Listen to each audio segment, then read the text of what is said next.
Worsham, and I'm chairman of Common Cause Ohio. I'm very happy to have this large number of people here this morning. I hope it's relative to the topic we're talking about, because I know there's another competing issue. But the topic we're talking about, we believe, is very important, and the correlation between that topic and how it affects the electoral process is important. Who do they give money, and what are the results of that money that they receive? How does that really work in the real world? We believe that's the heart of that issue.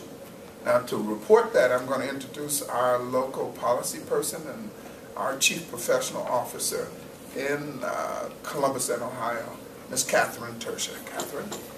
Sounds really fancy when he puts it that way. Hi, everybody.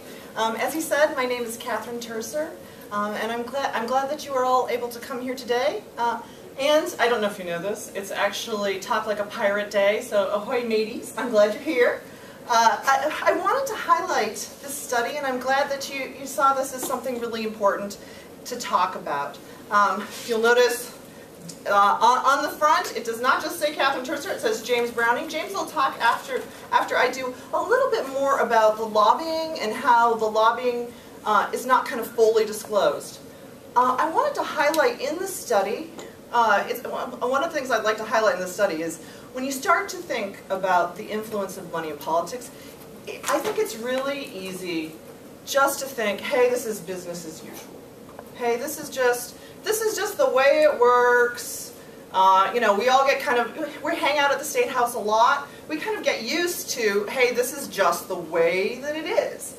Until you start thinking about the fact that we're talking about $1.8 million from those who engage directly in fracking, have permits to do fracking, and those that are part of the natural gas industry.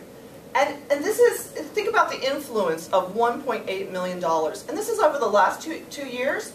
James can even give you some context when he gets up here to give you a sense of, before we were engaging in fracking in Ohio, there was a long history of some pretty major donations. And so I think it's important to think of it in that context as well. Now, for me, you all know that it's really fun to kind of get into the numbers and to think about, well, what's actually in here? And for me, it's always about like, well, who gave, who got, and then what does it mean? And so let's start just working our way to page 3. Here on page 3, you will see the top 20 donors.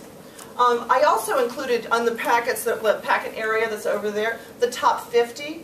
So that I think it's interesting for you all to think about, well, who are these donors, and to what is their actual interest in fracking in Ohio? And then as you work your way through, you'll also notice the top kind of not just organizational donors, but the individual donors. And one of the things that I think is interesting is to think about the family members and the associations of family members. You'll notice here the Jordans, for example, from Knox Energy are major donors, and many of the Jordans are donors. The Tipkas are the same way. The other thing that I also want us to think about as we look at the donations is, well, who are these folks? And one of the things that's interesting with number 19 is we're talking about Jim Aslanides, who you all would be familiar with as serving in the State House. And so it's interesting to think about, well, what does it mean when somebody moves from serving in the State House to being a donor to, in fact, serving as the chair of the Ohio Oil and Gas Association's Government Affairs Committee. So as that whole interaction, yes, we have folks that are actually official lobbyists, but what happens to our legislators when they leave office? Now I'm going to move you to the top, the top 50. I'm going to grab a top 50.